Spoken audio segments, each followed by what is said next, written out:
Hello मेरे प्यारे प्यारे बच्चों, आप सभी का स्वागत है आपके अपने चैनल गुरुकुल की पाठशाला पे। आज हम लेके आए हैं क्लास 12 प्री बोर्ड 2026 का बहुत ही इंपॉर्टेंट पेपर, जिसका पेपर कोड है 302 BBD। बोर्ड एग्जाम में जाने से पहले इस पेपर की प्रैक्टिस अच्छी तरीके से कर लीजिए, बहुत ही इंपॉर्टेंट पेपर होने वाला है। तो चलिए पहले कुछ बेसिक रूल है तो उसको जान लेते हैं। तो सामान्य हिंदी के पेपर का कुछ जो रूल है आपको बता दें। आपको पेपर को करने के लिए 3 घंटे 15 मिनट का समय दिया जाता है। वहीं पे 3 घंटे आपको पेपर करने के लिए और 15 मिनट आपको पेपर पढ़ने के लिए निर्धारित किया जाता है। आपका पेपर पूरे 100 नंबर का होता है। कुछ निर्देश और हैं क्या, संपूर्ण प्रश्न पत्र को 2 खंडों में डिवाइड किया गया है, विभाजित किया गया है। पहला है खंड का और दूसरा है खंड खा। तो दोनों खंडों को करना अनिवार्य है। तो इसी के साथ चलिए फटाफट से बढ़ते हैं और खंड का की बात करते हैं और आपको पूरा पेपर दिखाते हैं, समझाते हैं और बोर्ड एग्जाम की प्रिपरेशन कैसे करनी है एक एक चीज बताते हैं। तो खंड का में जैसा कि मैंने आपको बताया हमारे बहुविकल्पीय प्रश्न आते हैं। तो पहला प्रश्न है, महावीर प्रसाद द्विवेदी ने सरस्वती पत्रिका का संपादन प्रारंभ किया। तो आपके ऑप्शंस हैं सन 1903 में, सन 1905 में, सन 1907 में और 1910 में। तो इसका जो सही जवाब है कमेंट करके बताइए। इसकी आंसर की जो है वो आपको नेक्स्ट वीडियो में दी जाएगी, जिसमें एक एक क्वेश्चन के प्रॉपर आंसर कराए जाएंगे। सेकंड प्रश्न है कि कल्पवृक्ष के लेखक हैं। ऑप्शंस हैं वासुदेव शरण अग्रवाल, रामचंद्र शुक्ल, प्रेमचंद्र और प्रताप नारायण मिश्र। तो इसका क्या सही जवाब होगा जल्दी से कमेंट बॉक्स में कमेंट करके बताइए, ताकि आप चेक कर सकें कि आपने बेसिक तैयारी कितनी कर रखी है और कितना करना अभी बाकी है। और इसी के साथ तीसरा गा प्रश्न हमारे पास है, गोदान किस विधा की रचना है। ऑप्शंस हैं नाटक, कहानी, उपन्यास, रेखाचित्र। तो इसका जो सही जवाब है जल्दी से आप लोग मुझे कमेंट करके कमेंट सेक्शन में बताइए। इसी के साथ में घा प्रश्न है, विद्या निवास मिश्र निबंधकार हैं। ऑप्शंस हैं ललित निबंधकार, विचार प्रधान निबंधकार, ऐतिहासिक निबंधकार या मनोवैज्ञानिक निबंधकार। तो इसका क्या सही जवाब है फटाफट से कमेंट करिए। पहले प्रश्न का अंतिम हमारे पास जो पार्ट है वो है जयशंकर प्रसाद के नाटकों में प्रधानता है ऐतिहासिकता की, मनोविज्ञान की, जासूसी की, तिलस्मी की। तो आपको बता दें इनमें जो सबसे ज़्यादा प्रधानता देखने को मिलती है वो ऐतिहासिकता की देखने को मिलती है, इसलिए सही जवाब आपका पहला हो जाएगा। जल्दी से कमेंट करके बताइए कितने बच्चों को पता था इसका सही जवाब। और इसी के साथ हम बढ़ते हैं और बात करते अपने क्वेश्चन नंबर सेकंड की। तो सेकंड का जो पहला पार्ट है का पृथ्वीराज रासो पुस्तक के रचनाकार हैं। ऑप्शंस हैं चंद्रवरदाई, जगनीक, विद्यापति, अमीर खुसरो। तो इसका सही जवाब क्या है कमेंट करके बताइए। मैं आपको फिर भी बता दूं इसका पहला सही जवाब हो जाएगा, बाकी आपको कमेंट करना है और जवाब देना है। खा है कबीरदास किस भक्ति काव्य धारा के कवि हैं। ज्ञानाश्रय काव्य धारा के, प्रेमाश्रय काव्य धारा के, राम भक्ति काव्य धारा के या कृष्ण भक्ति काव्य धारा के। तो इसका जो भी सही जवाब है जल्दी से कमेंट करके बताइए। चलिए चलते हैं और बात करते हैं बाकी के पेपर की। तो इसके साथ में हमारे पास में गा प्रश्न होता है कामायनी रचना है। ऑप्शंस हैं छायावाद काल की, प्रगतिवाद काल की, प्रयोगवाद काल की या नेकेनवाद काल की। तो इसका सही जवाब क्या है कमेंट करके बताइए। बात करते हैं घा वाले पार्ट की। तो चांद का मुंह टेढ़ा है रचना है। ऑप्शंस हैं मुक्तिबोध की, अज्ञे की, केदारनाथ अग्रवाल की, नागा अर्जुन की।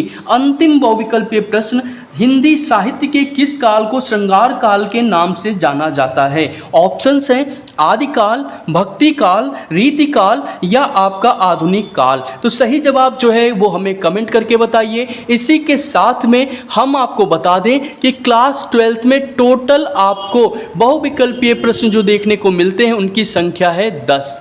ठीक है, चलिए इसी के साथ चलते हैं और गद्यांश और पद्यांश की बात करते हैं अपने प्रश्न नंबर 3 में। तो प्रश्न नंबर 3 क्या है, दिए गए गद्यांश पर आधारित निम्नलिखित प्रश्नों के उत्तर दीजिए। तो यहाँ पे हैं धरती माता की कोख में जो अमूल्य निधियां भरी हैं, जिनके कारण वह वसुंधरा कहलाती है, उससे कौन परिचित ना होना चाहेगा। लाखों करोड़ों वर्षों से अनेक प्रकार की धातुओं को पृथ्वी के गर्भ में पोषण मिला है। दिन रात बहने वाली नदियों ने पहाड़ों को पीस पीस कर अगणित प्रकार की मिट्टियों से पृथ्वी की देह को सजाया है। जैसे काली मिट्टी, लाल मिट्टी, दोमट मिट्टी, ऐसे अलग अलग जो मिट्टी हैं उनकी बात कही है।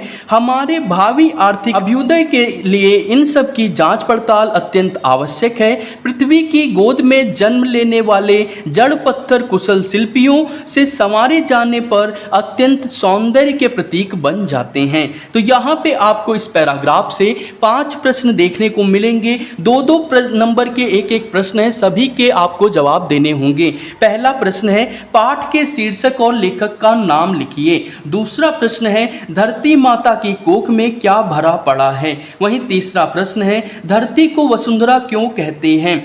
चौथा प्रश्न है किसने पृथ्वी की देह को सजाया है। और अंतिम और 5वां प्रश्न है रेखांकित पंक्ति की व्याख्या कीजिए। तो कुछ इस प्रकार से आपके बोर्ड में पेपर देखने को मिलता है। प्री बोर्ड का बहुत इंपॉर्टेंट पेपर है। जिस बच्चे ने पूरा पेपर तैयार कर लिया तो गारंटी से 100 में से 85 नंबर से 90 नंबर उसके जरूर आएंगे। इसी के साथ में अथवा करके भी आपको एक ऑप्शन दिया जाता है, ताकि अगर एक प्रश्न आपको ना आए तो आप दूसरा कर पाएं। तो क्या है, भाषा और आधुनिकता चैप्टर है। यहाँ पे साफ साफ दे दिया गया है भाषा की साधारण इकाई शब्द है। शब्द के अभाव में भाषा का अस्तित्व ही दुर्लभ है। यदि भाषा में विकसनशीलता शुरू होती है तो शब्दों के स्तर पर ही दैनंदिन सामाजिक व्यवहारों में हम कई ऐसे नवीन शब्दों का इस्तेमाल शुरू करते हैं जो अंग्रेजी, अरबी, फारसी आदि विदेशी भाषाओं से उधार लिए गए हैं। वैसे ही नए शब्दों का गठन भी अनजाने में अनायास ही होता है। ये शब्द अर्थात उन विदेशी भाषाओं से सीधे अविकृत ढंग से उधार लिए गए शब्द भले ही काम चलाऊ माध्यम से प्रयुक्त हों, साहित्यिक दायरे में कदापि ग्रहणीय नहीं है। तो यहाँ पे भी आपको 5 प्रश्न दिए गए हैं। पहला वही प्रश्न होगा, उपयुक्त गद्यांश के पाठ्य और लेखक का नाम लिखिए। दूसरा है रेखांकित अंश की व्याख्या कीजिए। तीसरा है शब्द क्या है, भाषा के लिए उसका क्या महत्व है। चौथा प्रश्न है नवीन तथा अनायास शब्दों के विलोम शब्द लिखिए और दुरह तथा अविकृत शब्दों का अर्थ लिखिए। तो कुछ इस प्रकार से 10 नंबर का गद्यांश आपके पास आता है। अगर आप सभी पाठ को अच्छी तरीके से पढ़ते हैं तो आपको बिल्कुल भी दिक्कत नहीं होगी। चलिए चलते हैं और बात करते हैं प्रश्न नंबर 4 की। तो इसी के साथ में प्रश्न नंबर 4 है दिए गए पद्यांश पर आधारित निम्नलिखित प्रश्नों के उत्तर दीजिए। यहाँ पे गद्यांश के बाद पद्यांश आता है, बाकी सब सेम होगा। तो क्या है, नील परिधान बीच सुकुमार, खुल रहा मृदुल अधखुला अंग, खिला हो ज्यों बिजली का फूल, मेघ बन बीच गुलाबी रंग। तो आपको बता दें धनुष भंग जो है वहाँ से ये आया हुआ है। क्या है मैं आपको बता देता हूँ, थोड़ा सा आपको जानकारी दे देता हूँ। ये जब क्या हुआ था कि सीता जी का स्वयंवर हो रहा था, तो वहाँ पे जब राम जी उठ करके उस धनुष को तोड़ने के लिए खड़े होते हैं तो उस समय का जो मनोहर वर्णन है उसको किया गया है। तो यहाँ पे आपको बता दें पाठ के शीर्षक और कवि के नाम को लिखना है। कविता में किसके रूप का वर्णन है, तो प्रभु श्री राम जी के रूप का वर्णन किया गया है। तीसरा है बिजली के फूल से क्या तात्पर्य है, तो आपको बताना है। चौथा है रेखांकित अंश की व्याख्या कीजिए और अंतिम है इसमें आपको बताना है किस अलंकार का प्रयोग किया गया है। बहुत ही इंपॉर्टेंट प्रश्न है, इसको अच्छे से याद करिएगा, हर साल आपके पेपर में पूछा जाता है। अथवा करके एक और प्रश्न है, चलिए उसे भी देख लेते हैं। तो कुछ इस प्रकार से दिया है, आज की दुनिया विचित्र नवीन, प्रकृति पर सर्वत्र है विजयी पुरुष आसीन, है बंधे नर के करों में वार विद्युत भाप, हुक्म पर चढ़ता उतरता है पवन का ताप, है नहीं बाकी कहीं व्यवधान, लांग सकता नर सरित गिरी सिंधु एक समान। तो ये हमें एक पैराग्राफ दिया गया है, एक काव्यांश दिया गया है, पद्यांश दिया गया है, ठीक है। इसके आगे क्या है, वही हमें 5 प्रश्न देखने को मिलते हैं। पहला प्रश्न है, पाठ के शीर्षक एवं कवि के नाम को लिखना होता है। दूसरा, आज के मनुष्य ने किस किस पर विजय प्राप्त कर ली है, किसके हुक्म पर पवन का ताप बढ़ता चढ़ता या बढ़ता उतरता है, सिंधु गिरी और सरिता को कौन लांघ सकता है, और अंतिम प्रश्न है, रेखांकित अंश की व्याख्या कीजिए। तो कुछ इस प्रकार से 10 नंबर का गद्यांश, 10 नंबर का पद्यांश और 10 नंबर के बहुविकल्पीय प्रश्न आते हैं। चलिए बात करते हैं अंतिम 5वें प्रश्न की, ठीक है। इसके बाद चलेंगे अगले पेज पे। तो 5वें में 2 पार्ट होगा, का और खा। इसमें आपको किसी एक लेखक का साहित्यिक परिचय देते हुए उनकी प्रमुख रचनाओं का उल्लेख करना है। तो यहाँ पे अधिकतम शब्द सीमा 80 होनी चाहिए। 5 नंबर का प्रश्न है। तो हरिशंकर प्रसाद, हजारी प्रसाद द्विवेदी और डॉक्टर APJ अब्दुल कलाम, तीनों बहुत ही इंपॉर्टेंट आपके लेखक हो जाते हैं और तीनों को तैयार करना है। डिस्क्रिप्शन बॉक्स में इन सभी वीडियो का लिंक दिया है, वहां से जाके आप इसको देख सकते हैं या प्लेलिस्ट में भी आप जाके चेक कर सकते हैं। चलिए चलते हैं खा पार्ट की तरफ। तो इसी के साथ में खा पार्ट कुछ इस प्रकार से दिया गया है। क्या है कि निम्नलिखित में से किसी एक कवि का साहित्यिक परिचय देते हुए उनकी प्रमुख रचनाओं का उल्लेख करना है। अधिकतम शब्द सीमा 80 शब्द होती है और 5 अंक का प्रश्न है। क्या है, मैथिली शरण गुप्त, सुमित्रानंदन पंत और महादेवी वर्मा, इन सभी के साहित्यिक परिचय को डिस्क्रिप्शन बॉक्स में दे दिया गया है, प्लेलिस्ट में दिया गया है, जाके आप देख सकते हैं। इसी के साथ में आगे हमारे पास प्रश्न नंबर 6 है, आपकी कहानी पोर्शन से बहादुर पंचलाइट कहानी का उद्देश्य पर प्रकाश डालिए। तो या तो आप बहादुर कहानी के उद्देश्य पे डालिए या तो पंचलाइट। अधिकतम शब्द सीमा 80 अंक है। नीचे ध्रुव यात्रा कहानी भी आपको दी है। तो 3 कहानियों में से केवल एक को करना है, दोनों को मत करने लगिएगा, बच्चे कंफ्यूज हो जाते हैं, ठीक है। कोई या तो आप बहादुर करिए या तो आप पंचलाइट करिए या तो आप ध्रुव यात्रा। अगर आप बहादुर पंचलाइट में से करते हैं तो आपको इसके कहानी का उद्देश्य बताना होगा और ध्रुव यात्रा करते हैं तो कहानी का सारांश आपको लिखना होगा।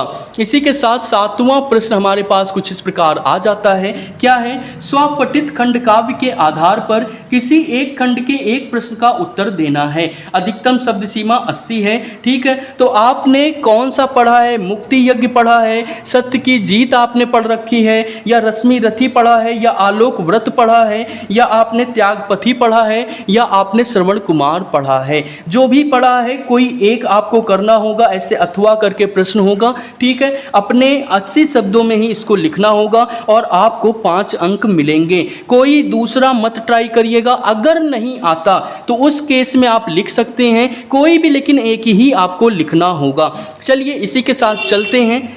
तो इसी के साथ खंड का हमारा समाप्त होता है। चलिए चलते हैं खंड खा की तरफ। तो कुछ इस प्रकार से खंड खा हमें दिया गया है। तो प्रश्न नंबर 8 है, इसमें 2 पार्ट आपको दिए जाते हैं, दोनों में से एक एक आपको करना होगा। दिए गए संस्कृत गद्यांशों में से किसी एक का 7 संदर्भ हिंदी में अनुवाद कीजिए। तो पहला आपको दिया है और दूसरा आपको दिया है, ठीक है। दोनों में से कोई एक आप कर सकते हैं। 2 नंबर आपको संदर्भ लिखने के और 5 नंबर आपको अनुवाद लिखने के दिए जाते हैं। इसी के साथ चलिए चलते हैं, बात करते हैं खा पार्ट की। तो खा पार्ट भी सेम ऐसे है, यहाँ आपको पद्यांश दिए होंगे 2, कोई एक आपको करना होगा। तो यहाँ पे आप देख सकते हैं 7 नंबर आपको मिल जाएंगे। इसी के साथ प्रश्न नंबर 9 हमारे पास कुछ इस प्रकार से आता है। क्या कहते हैं, निम्नलिखित मुहावरों में से किसी एक का अर्थ लिखकर वाक्य प्रयोग करिए। अक्ल पर पर्दा पड़ना, कान भरना, खून खौलना, दाल में काला होना। तो कोई भी इन चारों में से एक आपको लिखना है और उस पर एक वाक्य भी आपको बना के देना है। इसी के साथ में प्रश्न नंबर हमारा 10 होता है, आपठित गद्यांश। तो आपको पता ही है आपठित गद्यांश में हमें क्या करना होता है, एक ऐसा गद्यांश होगा जिसे हमने पढ़ा नहीं है, उससे आपको पढ़ना होगा और नीचे दिए गए प्रश्नों के जवाब देने होंगे। तो क्या है, धन लोभ ने मानव भावों को पूर्ण रूप से अपने अधीन कर लिया है। कुलीनता और शराफत गुण और कमाल की कसौटी पैसा और केवल पैसा है। जिसके पास पैसा है वह देवता स्वरूप है। उसका अंतःकरण कितना ही काला क्यों ना हो। साहित्य, संगीत और कला सभी धन की देहली पर माथा टेकने आते हैं। तो ये आपको पैराग्राफ दिया है, इसमें आपको 3 प्रश्न हैं। समाज में पैसे का महत्व क्या है, तो आपको ऊपर दिया ही गया है, ठीक है। उसके बाद में क्या पैसे का आचरण पर प्रभाव भी पड़ता है? नहीं। इसी के साथ थर्ड, कुलीनता और शराफत शब्दों का अर्थ स्पष्ट करना है। इसमें 5 नंबर का प्रश्न है, अथवा करके एक पार्ट और दिया जाता है जो कि कुछ इस प्रकार से हो जाता है। आज विश्व में पाश्चात्य सभ्यता एवं ज्ञान विज्ञान का बोलबाला है। भौतिक सुख सुविधाओं तथा संपन्नता के पीछे पूरी मानवता अंधी होकर दौड़ रही है। मानव मूल्यों, मानवीय गुणों की और किसी का ध्यान नहीं है। ऐसे समय में ऐसे साहित्य सृजन की आवश्यकता है जो पारस्परिक कटुता, वैमनस्य का निवारण करने में सक्षम हो। मानवता के आधारभूत तत्व दया, क्षमा, करुणा, त्याग, सहानुभूति आदि को इस प्रकार प्रस्तुत किया जाए कि उन पर पुनः आस्था उत्पन्न हो सके। 3 प्रश्न आपको यहाँ दिए हैं, 2 1 नंबर के जो कि हैं, आपको इन्हें करना है। इसी के साथ चलिए बात करते हैं आगे प्रश्न नंबर 11 की। तो प्रश्न नंबर 11 आपका कुछ इस प्रकार से है। इसमें 4 पार्ट हैं, तो का पार्ट है, निम्नलिखित शब्द युग्मों का सही अर्थ चयन करके लिखिए। मनोज, मनोज्ञ, तो आपके पास पक्षी और सुंदर, कामदेव और सुंदर, मन, भावन और इंद्र और आकाश और कामदेव दिया है। तो जो सही जवाब है आपको बताना है। जल्दी से कमेंट करके बताइए इसका क्या सही जवाब होगा। इसी के साथ सेकंड दिया है स्वर्ण और सवर्ण, तो जो सही ऑप्शन है आपको चुनना है और जवाब देना है। इसी के साथ चलिए चलते हैं, बात करते अपने खाप प्रश्न की, तो जो कि कुछ इस प्रकार से है, निम्नलिखित शब्दों में से किसी एक शब्द के 2 सही अर्थ लिखिए। अर्क, जड़, चपला, मधु, तो आपको इनमें से किसी एक शब्द के 2 अर्थ लिखने हैं, बाकी नहीं लिखना है। गा है वाक्यांशों के लिए सही शब्द जिसका कोई रक्षक ना हो, अनाथ, निरीह, पागल, आवारा। और सेकंड है जो नष्ट होने वाला हो, नश्वर, अनश्वर, पापी, पाखंडी। तो जो सही जवाब है आपको बता देना है। इसी के साथ में अंतिम घा प्रश्न हमारा कुछ ऐसे है, निम्नलिखित में से किन्हीं 2 वाक्यों को शुद्ध करके लिखना है। वह नदी को गया तो वह नदी पर गया, राजा घोड़े में सवार हो गया, राजा घोड़े पे सवार हो गया, उसे हानि लाभ की चिंता नहीं है, हानि गलत लिखा है, राम की पिता भक्ति अनुकरणीय है। इसका क्या होगा जल्दी से कमेंट करके हमको बताइए। चलिए चलते हैं इसी के साथ 12वें प्रश्न पे। तो इसी के साथ हम आ चुके अपने पेपर के समापन की तरफ। 12वां प्रश्न है, करुण रस तथा या करुण रस अथवा वियोग श्रृंगार रस की परिभाषा लिखते हुए एक उदाहरण लिखना है। या तो आप करुण रस कर सकते हैं या तो वियोग श्रृंगार कर सकते हैं। परिभाषा और एक उदाहरण देना होगा। उपमा, उत्प्रेक्षा, अलंकार का लक्षण एवं उदाहरण दीजिए। तो उपमा में कहाँ क्या होता है, जहां से या तुलनात्मक शब्द आते हैं वहां पे उपमा होगा। उत्प्रेक्षा जहां संभावना, मनो मानो, जनो जानो आदि जैसे शब्द आते हैं वो होगा। उपमा का उदाहरण है पीपर, पात, सरिस, मंडोला। उत्प्रेक्षा का क्या होगा फटाफट से कमेंट करके बताइए। इसी के साथ गा है दोहा और सोल्ठा, तो आपको इसे कर देना है। इसी के साथ हम बात करते 13वें प्रश्न की। आपको क्या करना है कि आपको पत्र लिखना है। पहला है अपना कुटीर उद्योग प्रारंभ करने के लिए ऋण प्राप्त करने हेतु बैंक अधिकारी को, और दूसरा गांव में नगर निगम को लिखना है, अधिकारी, नगर निगम अधिकारी को प्रदूषण को समाप्त करने के लिए। तो 2 में से कोई एक पत्र आप कर सकते हैं। बात करें इसी के साथ में अपने अंतिम पार्ट की, तो वो हमारा होता है निबंध। तो यहाँ पे आपको 5 टॉपिक दिए गए हैं, किसी एक पे आप निबंध लिख सकते हैं। कुल मिला के 9 नंबर आपको इस प्रश्न के लिए दिए जाते हैं। तो इसी के साथ में हमने बहुत ही इंपॉर्टेंट पेपर प्री बोर्ड का कंप्लीट कर लिया। बोर्ड के लिए भी बहुत ही इंपॉर्टेंट पेपर है। बोर्ड एग्जाम में जाने से पहले इस पेपर को तैयार जरूर कर ले, प्री बोर्ड के लिए तैयार कर ले। 100% आपका इसी में से पेपर आएगा। इस पूरे पेपर के सॉल्यूशन के लिए जल्दी से कमेंट सेक्शन में जाइए और कमेंट करिए, हम इसका पूरा पेपर आपको सॉल्व कराएंगे। साथ ही उसकी पीडीएफ के लिए हमारे टेलीग्राम चैनल का लिंक डिस्क्रिप्शन बॉक्स में है, वहां से जाके आप डाउनलोड कर सकते हैं। इसी के साथ में जीव विज्ञान, इसी के साथ में अंग्रेजी, और इसी के साथ फिजिक्स, इसी के साथ में केमिस्ट्री और मैथ, सभी सब्जेक्ट के पेपर आपको हमारे चैनल पे देखने को मिलेंगे। तो जल्दी से चैनल को सब्सक्राइब, वीडियो को लाइक और शेयर जरूर करिए। मिलते हैं एक और वीडियो में एक और पेपर के साथ, तब तक बाय बाय, जय हिंद।